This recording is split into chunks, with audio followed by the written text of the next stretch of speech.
तो किसी मित्र ने कहा कि कॉलेज के टाइम में जो दादागिरी करते थे, जो बुल्ली थे, वो कि आज ऐश कर रहे हैं, उनके पास सारे साधन हैं, ठीक-ठाक पैसा है और जो लोग बहुत मेहनती थे, बहुत ईमानदार थे और औरों के साथ ठीक से रहते थे, गलत चीज़ों में शामिल नहीं होते थे, वो उनके मुकाबले गरीब हैं, ज़्यादा साधन संपन्न नहीं हैं। तो ये जो कर्म की थ्योरी है ये सच है क्या? कि भई हम जैसा कर्म करेंगे, हमें वैसा फल मिलेगा। क्योंकि जो बुल्ली थे, जो गड़बड़ थे, उन्होंने गलत कर्म किए तो सज़ा कहाँ मिल रही है? वो तो ठीक-ठाक हैं। उसी तरीके से जो अच्छे तरीके से रहते थे, खूब मेहनत करते थे, तो वो जो अच्छा कर्म है, उसका फल मिलना चाहिए था। उनके पास खूब धन-दौलत होनी चाहिए थी। तो भई ज़रा ज़्यादा गहरे में जाना पड़ेगा कि जीवन का उद्देश्य क्या है?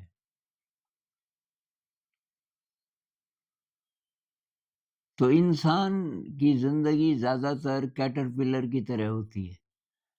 तितली से पहले एक कीड़ा होता है ना, ऐसे चलता है। ये उदाहरण मैं कई बार दे चुका हूँ क्योंकि इससे बात समझ आ जाती है। ज़मीन पे रेंग के चल रहे हैं और ऐसे ही भी ज़िंदगी बिता सकते हैं। तो ये है ज़्यादातर सुखी लोगों की हालत।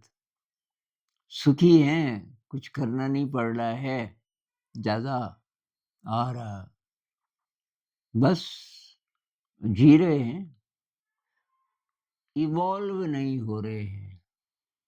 आकाश का उनको पता नहीं है, क्योंकि उन्होंने कोशिश नहीं की। उनके पंख बंद ही रहे हमेशा।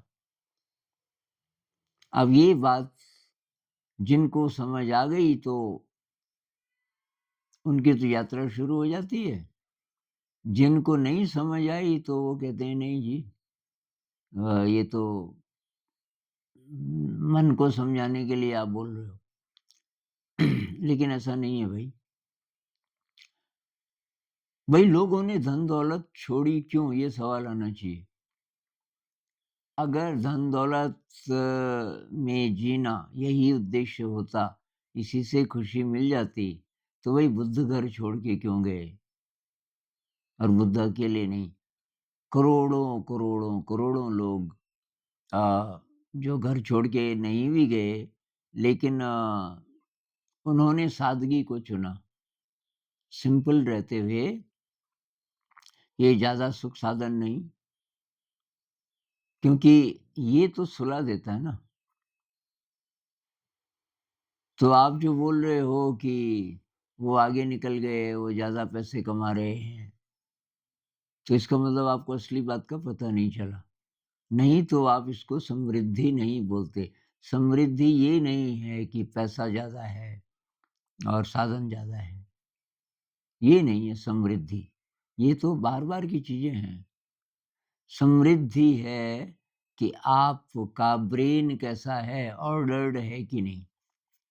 आपके अंदर ये जो दिव्य गुण हैं, मानवीय गुण हैं, ये हैं कि नहीं है? कंपैशन, क्रिएटिविटी, देने का भाव, सेवा भाव, विनम्रता, कृतज्ञता, खुद थोड़ा गरीबी में रह लो, लेकिन पड़ोसी भूखा मर रहा है, थोड़ा उसकी भी मदद करो। ये गुण अगर आपके अंदर बढ़ रहे हैं, तो आप सही यात्रा पे हैं।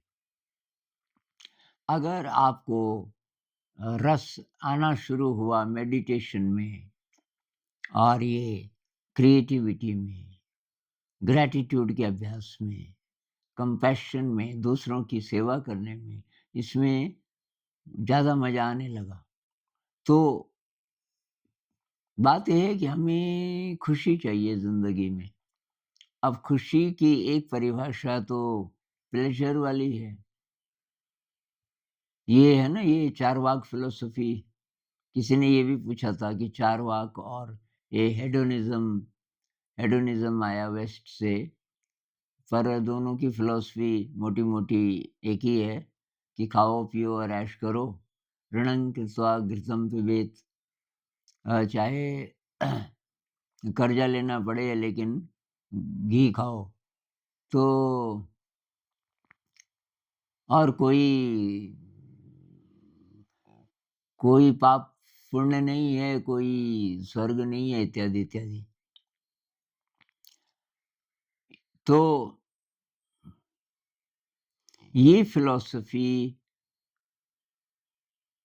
एक रिएक्शन की तरह आई होगी। ऐसा कहते हैं कि 6th सेंचुरी बीसी जब बुद्ध आए, तो बुद्धिज़्म एक प्रकार का रिएक्शन था और ये जो आपका चारवाक ने जो बोला, चारवाक फ़िलॉसफ़ी, ये दूसरी रिएक्शन थी। किसके खिलाफ? कि उस समय गरीब आदमी का शोषण कर रहा था धर्म। जो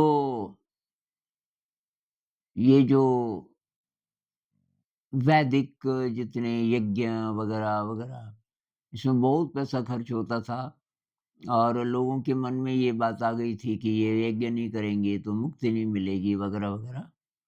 तो इस पे ये रिएक्शन था कि भई ये कहाँ लिखा है कि मुक्ति नहीं मिलेगी वगैरह-वगैरह कि ज़रूरी ही है और भी तो रास्ते हो सकते हैं।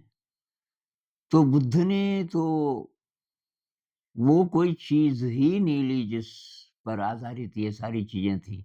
उन्होंने ब्रह्म नहीं बोला, उन्होंने ये बोला ही नहीं कि ईश्वर है और उन्होंने ये रास्ता बताया कि कैसे आप ऐसी स्टेट तक पहुँच सकते हैं कि आप उस अनंत के साथ एक हो गए और अनंत को उन्होंने शून्यता बोला। ये जानबूझ करके नई टर्मिनोलॉजी बनाई, नए शब्द बनाए और चारवाक, चारवाक भी उसी समय का है, 6th सेंचुरी बीसी का। तो चारवाक ने ये दूसरा किया कि ये सब कुछ नहीं है और खाओ-पियो ऐश करो। ये बहुत सरल फ़िलॉसफ़ी है और इसके मानने वाले ही ज़्यादा हैं शायद अभी, क्योंकि ये जो सवाल आपका आया ये कहीं न कहीं चारवाक फ़िलॉसफ़ी से प्रभावित है कि ज़्यादा साधन मतलब अच्छी बात, प्लेज़र मतलब अच्छी बात। तो भई इसमें वही बात है कि असली जीवन का उद्देश्य आपको क्या लगता है? तो अगर सचमुच की शांति की फ़ीलिंग आपके अंदर, संतोष की फ़ीलिंग आपके अंदर और दिव्यता की फ़ीलिंग, तो ये तो भई तभी आएगी जब आप संत लोगों के रास्ते पे चलोगे। इसका मतलब ये नहीं कि बहुत गरीबी में जीना है, थोड़ा बहुत साधन होने चाहिए, वो आप जुटा ही रहे होंगे। जैसे कबीर साहब बोलते हैं ना, मैं भी भूखा ना रहूँ, साधु न भूखा जाए, साईं इतना दीजिए जिस जामे कुटुम्ब समाए, वो तो चाहिए परिवार के लिए और उसको जुटाना उतना मुश्किल नहीं है। प्रॉब्लम ये नहीं है कि साधन बहुत कम है, प्रॉब्लम ज़्यादातर ये है कि अंदर संतोष की फीलिंग नहीं है। अंदर संतोष की फीलिंग होती, ज़िंदगी का कोई विराट वाला रूप अ, की भनक भी आपको पड़ जाती, तो तब आपकी नज़र साधनों पे नहीं होती, साधन उतने ही चाहिए कि काम चल जाए। वही कहानी है ना कि एक जगह विश्वविद्यालय बन रहा था किसी देहाती इलाके में, मतलब उसमें किसी किसी इंसान ने बहुत ज़्यादा कि स्ट्रगल किया कि यहाँ विश्वविद्यालय बनाना है, तो उसने बहुत लोगों को तैयार किया वगैरह-वगैरह और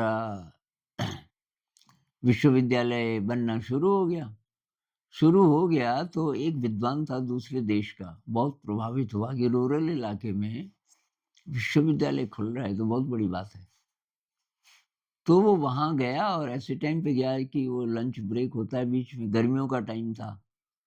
लेकिन जो रोड़ी तोड़ने वाले हैं 2 वो उस धूप में भी काम कर रहे थे।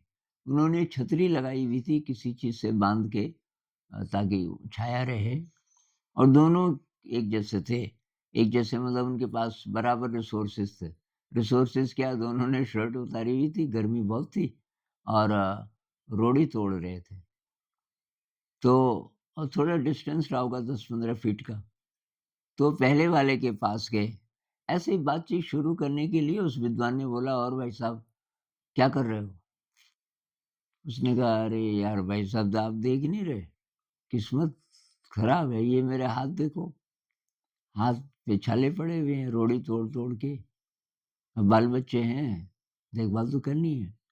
लंच ब्रेक है, सब लोग तो खाना खा रहे हैं, मैं रोड़ी तोड़ रहा हूँ। किस्मत ही ऐसी है।" तो वो विद्वान अब आगे चला गया। दूसरा भी एग्ज़ैक्टली वैसे ही था। तो उसने उसको पूछा कि भाई साहब आप क्या कर रहे हो? तो उसकी आँखों में एक चमक, मैं कि ये विश्वविद्यालय बना रहा हूँ। कि आप कि और क्या? ये रोड़ी है इसके बिना बन सकता है? भई विश्वविद्यालय की दीवारें बनेंगी, छत बनेगी, सब जगह इसकी ज़रूरत है और वो मैं कर रहा हूँ। मैं विश्वविद्यालय बना रहा हूँ और उसके अंदर ये जोश, उत्साह। अब आप एक बात बताओ कि रिसोर्सेज़ तो दोनों के पास बराबर थे ना? दोनों की हालत एक जैसी है, दोनों के परिवार हैं। एक गर्व महसूस कर रहा है, वो जो काम कर रहा है उस पे, दूसरा उसको दुर्भाग्य समझ रहा है, तो फ़र्क किस चीज़ का है? तो भई ये थोड़ा गहरी छानबीन कीजिए, ऊपर-ऊपर से मत बोलिए कि जो खराब लोग हैं, जो बुल्ली थे, ये थे, वो आज ऐश कर रहे हैं, उनके पास बहुत पैसा है और हम ईमानदार थे, हमने बहुत मेहनत की, हमारे पास कुछ है ही नहीं। ये कुछ है ही नहीं में आप असली चीज़ को तो शामिल कर ही नहीं रहे। तो इसलिए थोड़ा और एक्सप्लोर करो, थोड़ा संत लोगों की जीवनी पढ़ो, ये क्यों कम साधनों में जिए, बुद्ध ने क्यों घर छोड़ा। बुद्ध अकेले नहीं है, मैं एग्ज़ाम्पल दे रहा हूँ, करोड़ों-करोड़ों अभी के समय में बहुत सारे हैं, जो बहुत साधन जुटा सकते थे, लेकिन उन्होंने दूसरा मार्ग चुना। क्यों चुना? उनको भनक पड़ गई कि भई तितली बनना है, कैटरपिलर नहीं रहना। ये गाना है ना, "ज़मीं पे रेंग कर न जी, कभी तो पंख खोल ले।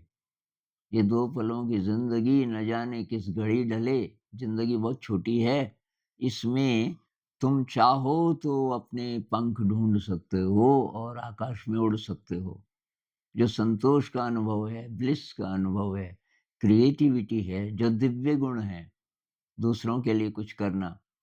दूसरों के लिए जो बड़े-बड़े सेठ लोग हैं, ये चाहते तो बहुत कुछ कर सकते थे ना, कमी किस चीज़ की है? तितली नहीं बने, कैटरपिलर ही रह गए, तो कैटरपिलर की ज़िंदगी रेंग-रेंग के ही ज़िंदगी खत्म। तो तो अभी इतनी बात करते हैं, हो सकता है कि आपको समझ आई हो मेरी बात और आप फिर मेडिटेशन शुरू करें। थोड़ा ये सेवा भावना, सेवा करें, क्रिएटिविटी इत्यादि में आगे बढ़ें और साधन तो आपके पास होंगे ही। भई रोटी, कपड़ा, मकान और थोड़ा बहुत और अतिरिक्त पैसा ही जुटाने में इतनी मुश्किल नहीं आती। आप चाहें तो कुछ और भी जुटा के औरों का भी भला कर सकते हैं। तो ये फीलिंग की बात है। अबंडेंस फीलिंग की बात है। साधन कितने हैं उसकी बात नहीं है। नमस्कार।